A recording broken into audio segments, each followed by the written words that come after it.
Boom. So today's content day. So I have a list of topics that I want to discuss because I was in the gym earlier today. I was talking to Adam, one of my coaches, and man, she's talking about one of the guys. I don't want to name any names. People probably figure out pretty quickly who it is. But like, I charged that the other day. Like, made a point of charging that the other day. So if that didn't work, I would not have been impressed. One of the lads was talking about one of the guys I train with. His back is fucked, and I knew that, but I didn't realize how he did it in, and he did it in deadlifting, which I didn't realize. That's one of the topics I'm going to talk about today because that pisses me off. Jiu Jitsu athletes just doing stupid shit like deadlifting, particularly being one of the stupid shit that Jiu Jitsu athletes do. This guy was anyway. He just hurt himself, and he's young, so it's pretty stupid. It's pretty stupid that he hurt himself young. So I can talk about that. I have a couple of other topics to chat about as well. So yeah, that's Monday. Like I was in the gym this morning, and now I'm doing content for the rest of the day basically. So that's why I'm driving around in my car at fucking 2:30 in the afternoon, mic'd up like a fucking idiot. But sure, listen, that's what we do now. How am I gonna get this to sit properly? Yeah, so I'm gonna talk about that. Like, jiu-jitsu guys should not be deadlifting. I think at all. I think it's stupid, to be honest. I think there's just such better uses of your time. Let's set up now. There's just such better uses of your time than deadlifting. And if you're deadlifting, you're running the risk of hurting your back for the similar gain that you could get on a multiplicity of other things. Even just doing RDLs or doing reverse hyperextensions, training your hamstrings and your lumbar and your glutes exclusively of doing deadlifting would be a much better idea. So that's one of the things I'm going to talk about now. But I'll continue to update you on the week, and I'll do this like kind of vlog style content, and hopefully I'll get a little bit better at them and be have some really exciting, portray my week really exciting for you. It's not. It's a normal week. But yeah, alright, cool. I'm going to cut that there, and I'll see you soon. Shouting about Bradford, fucking shit like that. Photo shoot made Goodland, yeah. First ultramarathon, yeah, next year. Nice. Prepping for photo shoot, April, off. Fitness. Marathon. Graduation, I must have top 3 Brixton.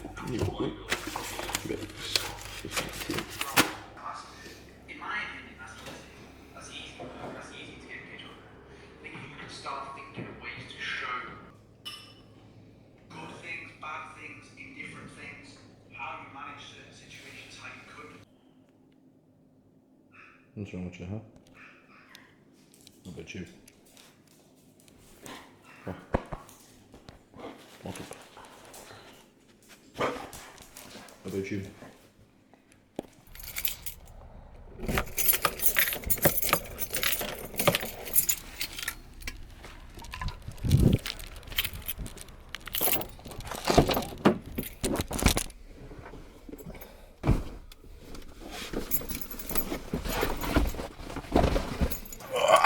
Right, let's go do the 10 a.m.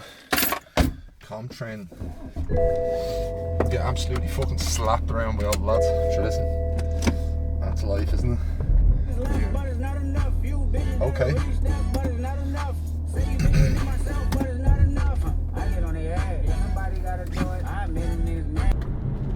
Man, Ireland is great. I love my country, but there's one thing I hate about this place. So Ireland recently beat LA in a study for worst cities in the world to drive in, and man, this traffic, bro. So I'm not gonna fucking make training now. I'm on my way to training. So this sometimes happens because I live like a little bit away from training. So it's like 9:45 now. And like the maps tells me I'm going to be like an extra 45 minutes from here with this traffic, so like I won't be 30 minutes late to a 90-minute training session. I think it's a bit rude and ineffective, inefficient. So whenever this happens, the gym that I train in is halfway between Jiu Jitsu and my house. So that's what I'm going to do instead. I'm going to go to the gym and I'm just going to have to adapt my week basically and try get a Jiu Jitsu in later in the week. But sure, look, I'll fucking update you on that. Off to the gym now.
Boom. Alright, yeah. So that's the gym over. Got some RDLs done. My neck is still acting up though, so I had to go a little bit lighter on the RDL. So one of the things that I'll do there is, if my neck is acting up, RDLs won't like directly target your neck because you're not going through cervical flexion and extension, but they're gonna serve a supporting role in keeping tension in your T-spine and in your shoulders. So I was starting to feel them as it got a little bit heavier. So I went up to like, I think it was 110, 120. And I did triples instead of 5. So like it was supposed to be set to 5 on the book today. So if I find like a supporting structure in the lift like that is a little bit fatigued or a little bit tired, like my neck, I'll pull it back. Usually in terms of reps, means I can still hit the load prescribed, but I'm not going to run into the fatigue on reps 4 and 5. If you feel good, then you can just do more sets of 3. So if I was supposed to do 3 sets of 5 at 120, which is what I'm supposed to do, a very easy change can be 5 sets of 3 at 120. Or maybe saying I'll do 3 sets of 3 and then I'll see how I feel. I'll do sets 4, I'll do sets 5. So yeah, gym done, train didn't happen, but we still got something done. That's the important thing. All right, what's happening? It's editing time. Or actually then.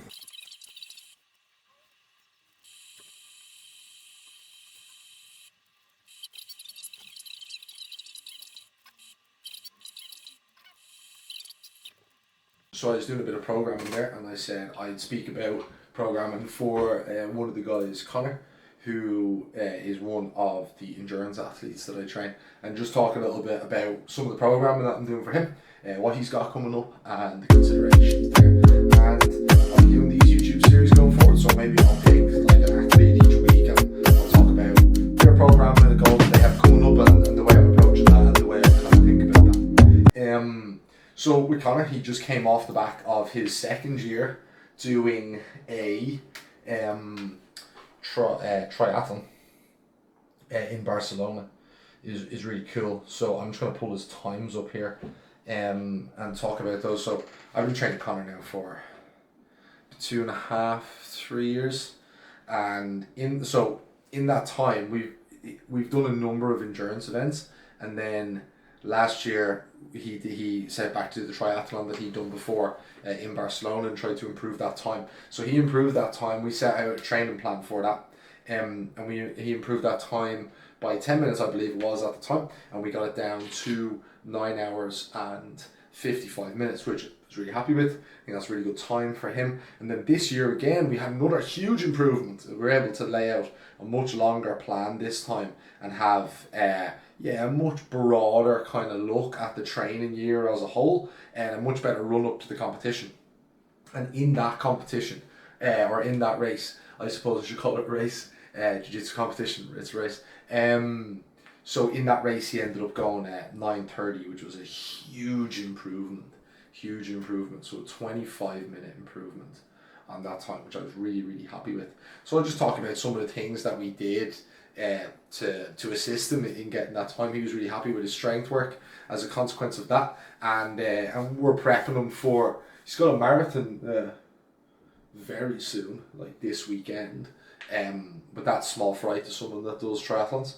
And then we're gonna do a couple of high rocks. So we have a couple of high rocks next Q1 and Q2 of next year. So that's what we'll be focusing on. Then, I should make sure I need focus. I have a terrible habit of like not being in focus.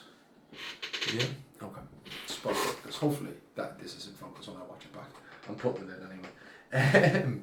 So what some of the things that we really focused on was, I think when it comes to training endurance athletes, it's more so about, from a strength and conditioning standpoint, just keeping the wheels moving rather than trying to do anything particularly drastic with their S&C. Keeping the wheels moving because they have such a huge training volume during the week where they're going to be, Connor would routinely come into the gym and I would ask him how many sessions he would have today, and he'd be like, this is one of 3 sessions today. I'll do my strength work now in the morning for an hour, and then I'm going to run, and then I'm going to swim later. And it would not be infrequent that I would talk to him about that, and some days would end up like that, where we'd have a run and a swim and lots of training volume all taking place at the same time. So trying to layer a huge amount of weight room volume, strength and conditioning volume on top of that is not very smart in my opinion. And in the limited experience that I do have working with endurance athletes, I found that it's preferential to pull back on their S&C, and similar to how I'd approach jiu-jitsu, take like a minimum effective dose approach. There's certain sports that aren't as intensive physically, certainly in their preparation of the sport, and you can take you can dial the physical preparation like up a notch, you know, because of that. But I find some sports you just absolutely cannot do that, and you have to take from more of a minimum effective dose than a max recoverable volume to draw a continuum, you know, between the two. So I think definitely having more of a minimum effective dose approach for the endurance athletes and triathletes, that really helps as well. So within that, and like to keep the wheels from falling off, like, you know, what does that mean as well? Is that like problem areas are going to arise? That really being kind of like your main goal is like just assisting in that kind of quasi physio rehab process where, you know, there are issues that all endurance athletes are going to present with. Like I work with a lady that's a swimmer that has a shoulder issue, and then Con has issues at the knee and at the ankle, as well as things that acutely kind of pop up. Like, so for argument's sake, one thing that popped up was he came off the bike at one stage and really hurt his rib. We just had to move around the training with that. Like, there was a huge amount that we couldn't do, a huge amount of volume that he couldn't do. You know, to some degree, they get a bit of a break from the training volume. So like there's a bit of a push and pull with the injury in that sense, because at least the athlete like can swim. You know, because the thing is with endurance, guys and girls, is they're just going to push themselves really, really hard, and it's trying to get them to pull back from training more so than to do more training is more the issue. So that's the one silver lining in an injury taking place like that, is it does kind of pull back their overtraining potential a little bit, you know what I mean, and let them relax a little bit. Relax in the sense of what any endurance athlete would relax, which is not a huge amount. So that was the main thing I felt like our responsibility was to, build strength attributes, build qualities in the athlete as we went on. But realistically, increasing the max strength of an endurance athlete is not going to supplement a better time on race day. Yeah, we want to make the athlete stronger over time, and that's certainly something that we should push towards. But it's more about, you know, being a chop shop, a maintenance shop for keeping the athlete running. When they're coming in and they're sore, or what's sore, providing some stimulus and some blood flow and some movement around that, and then potentially prehabbing some issues. Like if we know there's some recurrent issues around the calf and the ankle, well then we might be taking a proactive approach there and saying, how is the calf and the ankle holding up with the running volume this week? And then as a consequence of that, you know, we might be doing some isometrics in the session, we might be trying to get some blood flow work, and we might be doing some heavier work if we feel like it's really good, and now it's an opportunity to maybe push this on a little bit, and try to increase some resilience and some strength around the tissue and develop some strength there, well then that's something that we might do as well. So yeah, that was just kind of the major points of Connor's programming. And yeah, so that's like it's the third endurance athlete that I've trained and the third year concurrently that I've been training Connor. And so I'm definitely new to it and definitely a beginner when it comes to endurance athlete S&C, but I'm trying to learn and I'm trying to apply lessons from year on year, and seeing the improvements in the times is really rewarding. It's nice in one way that it's a big event, you know, like on a day with Jiu Jitsu athletes. It can, you know, I can see the improvements and the athletes can report the improvements to me, but shaving 25 minutes off a 10-hour training time is a pretty fucking clear indicator that somewhere along the line a number of things were done better to be able to pull that time out of the athlete, you know. So yeah, there's some notes on Connor's programming, and I'll have some notes for further programming on you soon.